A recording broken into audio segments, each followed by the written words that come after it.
Today we're looking at the influencer economy crisis, okay? The question is this: why has following influencer lifestyles become a systematic poverty creation mechanism instead of inspiration? And why does this culture create financial inadequacy through aspiration marketing, okay? We've done extensive research and discovered that influencer content isn't designed for lifestyle inspiration. It's designed to create permanent financial dissatisfaction through unattainable lifestyle promotion disguised as motivational content. Most people think influencer culture is about inspiration and lifestyle goals. You follow successful people, learn from their habits, get motivated by their achievements, and apply their strategies to improve your own life. Aspirational content that helps you level up. But that's not what this is about. This is about the systematic creation of financial inadequacy through lifestyle comparison pressure that generates consumer spending on products and experiences designed to replicate impossible standards. Let me tell you what the research reveals.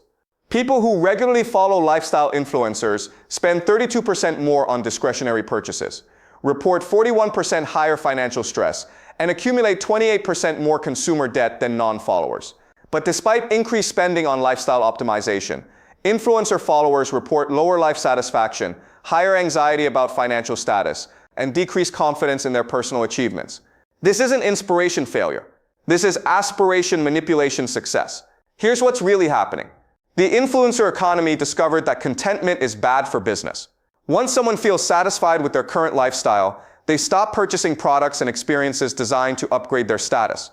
But if you can convince them they need constant lifestyle improvement to match successful people, you create customers who spend indefinitely on aspiration fulfillment that never actually satisfies. The business model is sophisticated. Unlike traditional advertising that promoted specific products, influencer marketing promotes entire lifestyles that require constant purchasing to maintain. Companies profit more from followers who feel inadequate about their current lives than from people who feel satisfied with modest success. Content creation emphasizes lifestyle gaps rather than achievement celebration. The entire system benefits from keeping people aspirationally dissatisfied, not helping them achieve actual contentment. This isn't accidental lifestyle inspiration. This is deliberate inadequacy creation, using techniques borrowed from advertising psychology, lifestyle curation that presents unrealistic daily experiences as normal, wealth display that obscures the financial infrastructure required to sustain promoted lifestyles, product placement that makes expensive items appear essential for success rather than optional luxury purchases. The research shows that influencer followers dramatically overestimate the affordability of promoted lifestyles and underestimate the total cost of replicating influencer experiences. People aren't following influencers because they get practical success advice.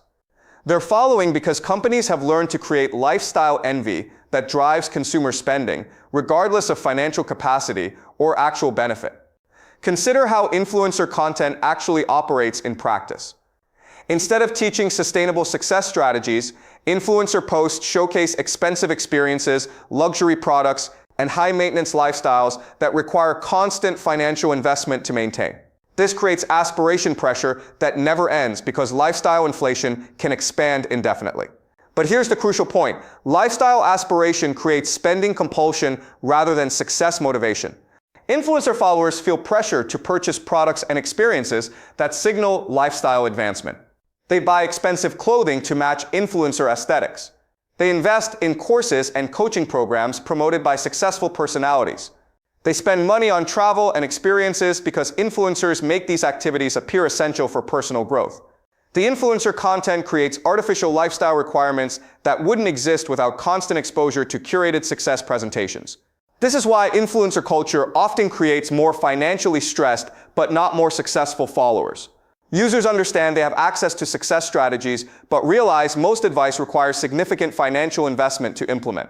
They know they're probably spending more than they should, but can't calculate the true cost because lifestyle expenses blend with personal development investments.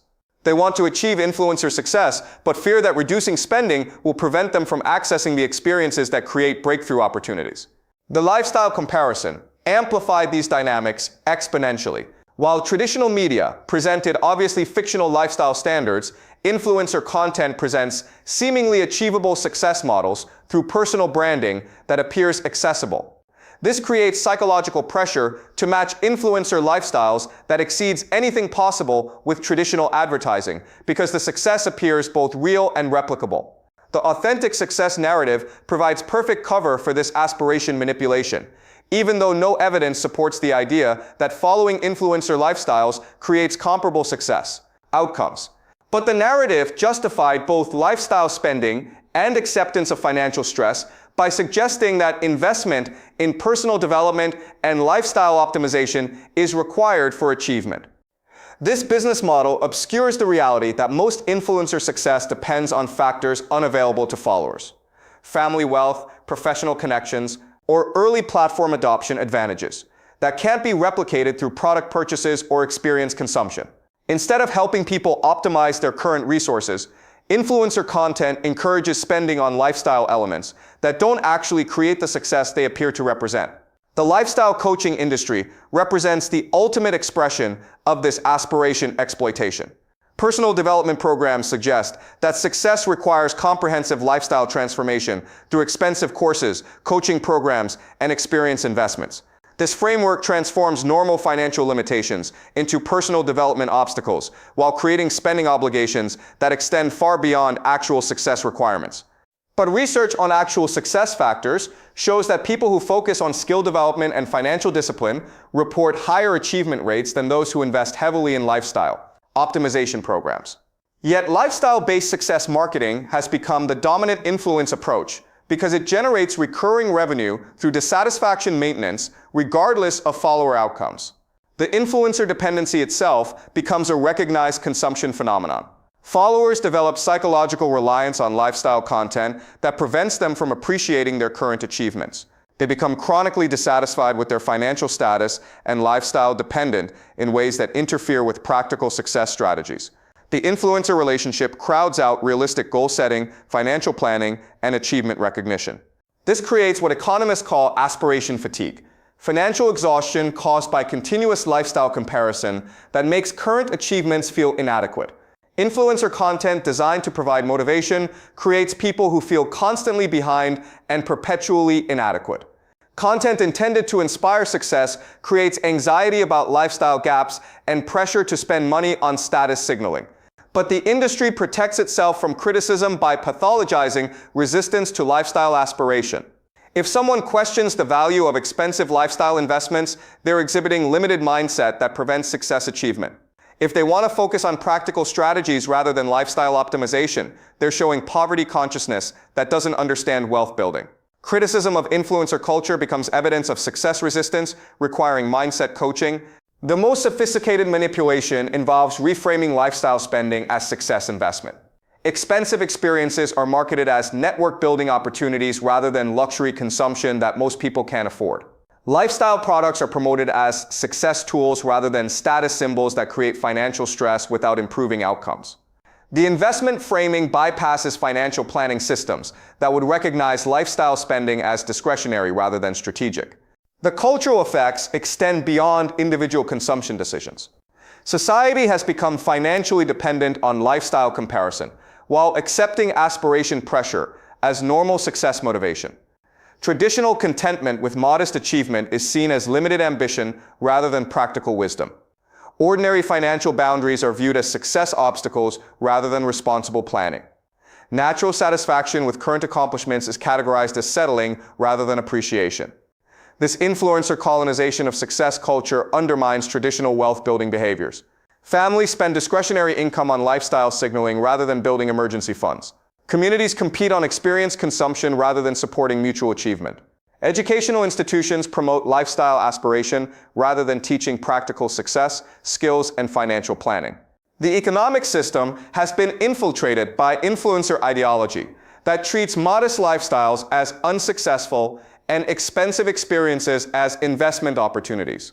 Businesses employ influencer marketing to create lifestyle inadequacy that drives unnecessary consumption. Consumers learn to evaluate success through external lifestyle signals rather than developing internal satisfaction and practical achievement measures.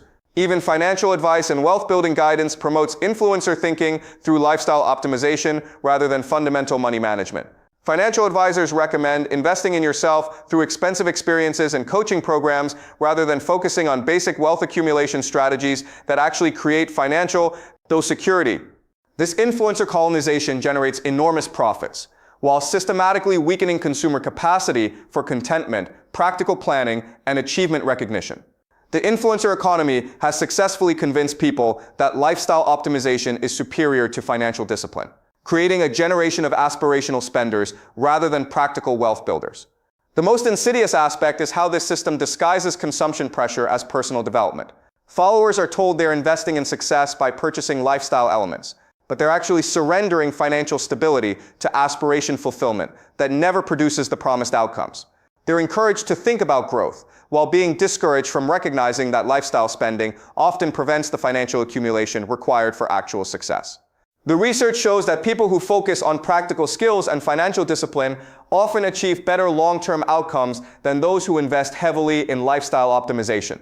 But this evidence is suppressed or reinterpreted through frameworks that protect the influencer industry's aspiration manipulation agenda. Think about the economic incentives.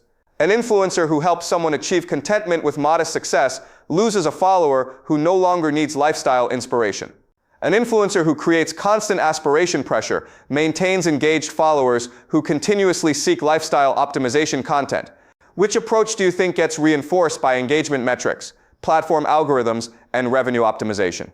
The influencer economy has created a society of aspirational motivated but financially stressed individuals who can recognize success strategies but can't afford to implement them, understand lifestyle optimization but lack the resources to maintain it, access inspiration content but build no practical achievement foundation. This isn't personal development. This is systematic financial manipulation disguised as success inspiration.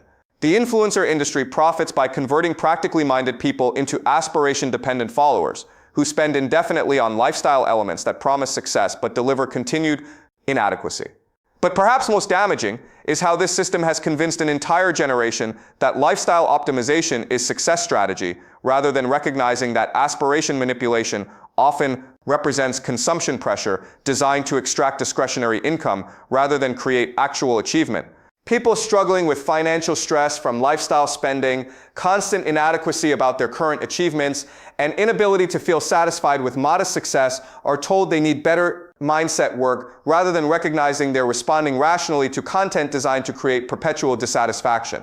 The influencer industry profits by treating symptoms of aspiration manipulation as personal development opportunities. Consider what happens when someone realizes they've spent thousands on courses, experiences, and lifestyle products promoted by influencers, but feels less successful than when they started following success content. Traditional personal development advice focuses on mindset optimization rather than recognizing the structural aspiration manipulation designed to create this exact situation. This influencer normalization of lifestyle inadequacy serves powerful commercial interests. Instead of questioning economic systems that profit from consumer dissatisfaction, people focus on optimizing their mindset and lifestyle rather than questioning why following successful people requires constant spending on products and experiences. The influencer economy has successfully convinced people that their financial stress is mindset limitation rather than systematic aspiration exploitation, that their satisfaction with modest success indicates limited thinking rather than practical wisdom, that they need lifestyle optimization rather than financial discipline and achievement recognition. The ultimate irony is that influencer culture creates the very inadequacy and financial stress it claims to solve. By promoting lifestyle standards that require continuous spending to maintain, it undermines the financial stability and contentment that actually create both success and life satisfaction. The end result is a population of aspirationally engaged but practically unsuccessful followers who can identify success strategies but can't afford to implement them sustainably, recognize lifestyle optimization opportunities but lack the financial foundation to pursue them responsibly, access motivational content but build no realistic achievement framework. They've been taught to optimize aspiration rather than appreciate accomplishment, to spend money on lifestyle signaling rather than accumulate resources for actual opportunity investment. The influencer economy has succeeded in convincing people that contentment is complacency, that modest success is insufficient achievement, and that lifestyle optimization is wealth-building strategy. It has monetized inadequacy, commercialized aspiration, and transformed personal development into consumption obligation, while systematically eliminating the financial discipline and achievement recognition that actually creates sustainable success. And this system will continue expanding because aspiration content generates engagement while practical advice is less compelling. Success strategies that work don't require ongoing content consumption. But lifestyle aspiration can be maintained indefinitely through comparison pressure that makes current achievements feel inadequate regardless of actual accomplishment. Does that make sense, guys?